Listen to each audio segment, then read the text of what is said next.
Hola, ¿cómo estás? Somos los agustinos del Vicariato de Iquitos, un podcast desde el corazón de la Amazonía para el mundo. Hoy les presentamos ¿Puede un río tener derechos?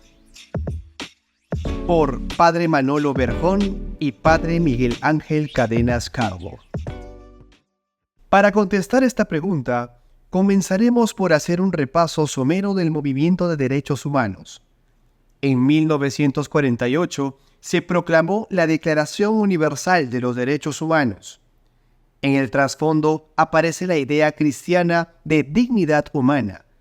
Digamos que esta declaración tiene como una de sus fuentes el humanismo cristiano. Fue en la década de 1980 cuando la Iglesia peruana organizó sus comisiones de derechos humanos y ayudó a crear la Coordinadora Nacional de Derechos Humanos en la época más dura del terrorismo. En los tiempos más peligrosos, la Iglesia tuvo la valentía de insuflar aliento al movimiento de derechos humanos peruano. A medida que fue pasando el tiempo, este movimiento fue recibiendo otras influencias. En la década del 2000 en adelante se incorporaron los derechos sexuales y reproductivos. Y la Iglesia se quedó en la etapa anterior, con escaso discernimiento. Se dedicó a defenderse. A partir de 2008 surgen lo que se denominan derechos de la naturaleza. Si no evolucionamos con los tiempos, nos quedamos sin poder acompañar los nuevos escenarios de este movimiento. Hagamos un paréntesis antes de continuar con los derechos de la naturaleza. Hay varias formas de dinamitar el movimiento de derechos humanos.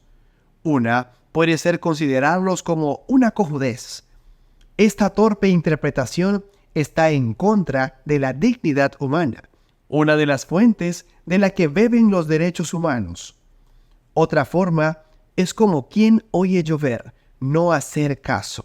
Y una tercera forma es implosionarlos desde dentro. Se trabaja en derechos humanos, pero se desactiva su vertiente más reivindicativa y nos dedicamos a lo inofensivo, a lo que es afín al sistema. En el año 2008, los derechos de la naturaleza entraron a formar parte de la Constitución ecuatoriana.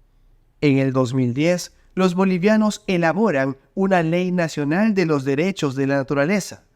Y en países como India, Nueva Zelanda y Colombia existen sentencias judiciales que reconocen los derechos de la naturaleza.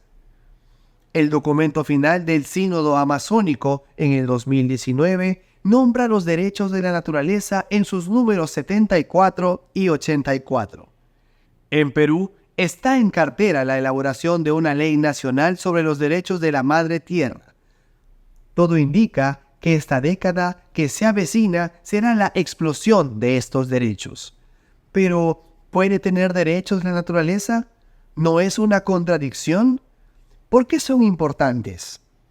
En primer lugar, cabe señalar que son la puerta de entrada de los derechos de los indígenas, por eso son tan importantes.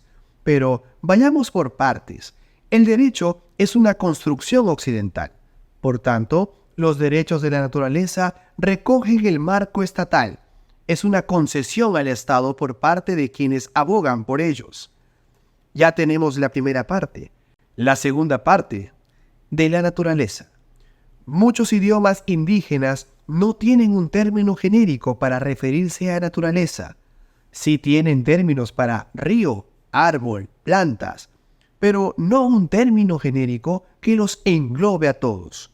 Sin embargo, convengamos que todos ellos forman parte de lo que denominamos naturaleza. De esta forma, al hablar de derechos de la naturaleza, estamos utilizando el idioma del Estado para estirar y ampliar los derechos. De esta manera, entran en el Código Occidental muchas prácticas de los pueblos indígenas. Tradicionalmente, el derecho se aplica a las personas.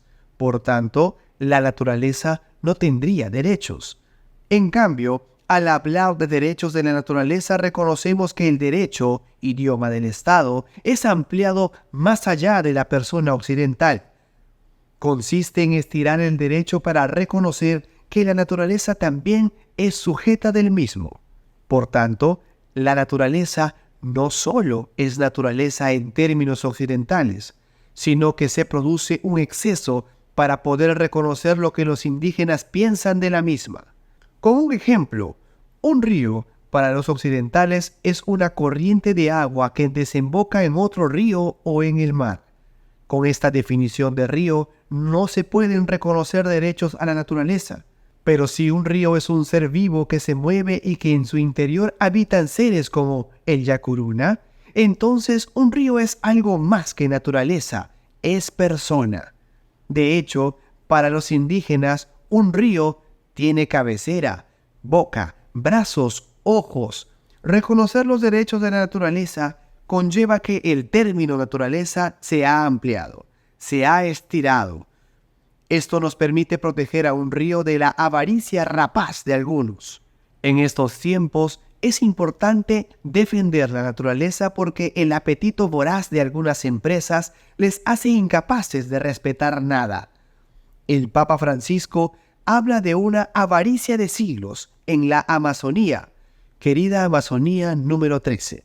Defender los derechos de la naturaleza conlleva defender los derechos de los indígenas y percibir la naturaleza como algo más que naturaleza.